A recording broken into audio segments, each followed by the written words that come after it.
So the second way we see centration among preoperational kids is in their inability to reverse an action, right? So if I can think about something only in one way at a time, I can think of how it goes forward, but I can't at the same time think of that same action going backwards.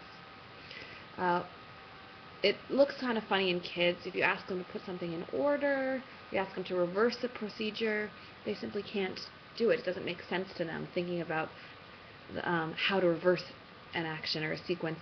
The way that I find this most amusing is when you have young kids trying to put on their coats. So any of you who have worked with preschoolers may have seen this before. They have a certain magic trick that they talk about for putting on their jackets, which instead of reversing the way that they take them off, they lie them on the floor upside down, and they shove their arms in and then flip the jacket over their heads.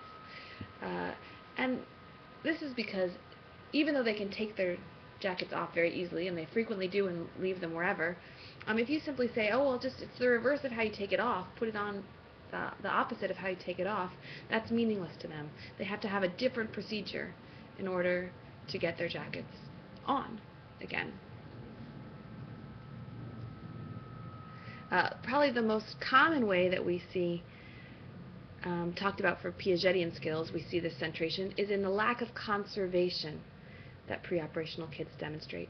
Conservation is understanding that even though something changes in one way, right, on one dimension it might change, it can stay the same on another dimension. I've got a broken cookie here because preoperational kids, right, if you might think you're preparing a snack and you've got two kids and you've got cookies and one of the cookie breaks. So it's in multiple pieces. You think, well, I'll give this to the older kid. She's mature. She's able to handle the fact that her cookie broke. I'm worried if I give it to this preschooler, he's going to be like, my cookie's broken. So you give the 10-year-old the broken cookie, and you give the preschooler the whole cookie. Well, lo and behold, that preschooler is not going to be happy because he's going to look at his sister's cookie and go, she got more, right?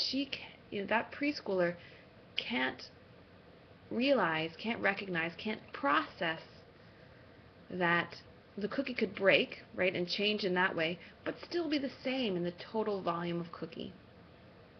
So if it's more pieces, it must be more. And this lack of conservation can be demonstrated in lots of different ways. I'm going to show you a couple of the more common ways in which we demonstrate kids' lack of conservation at this time.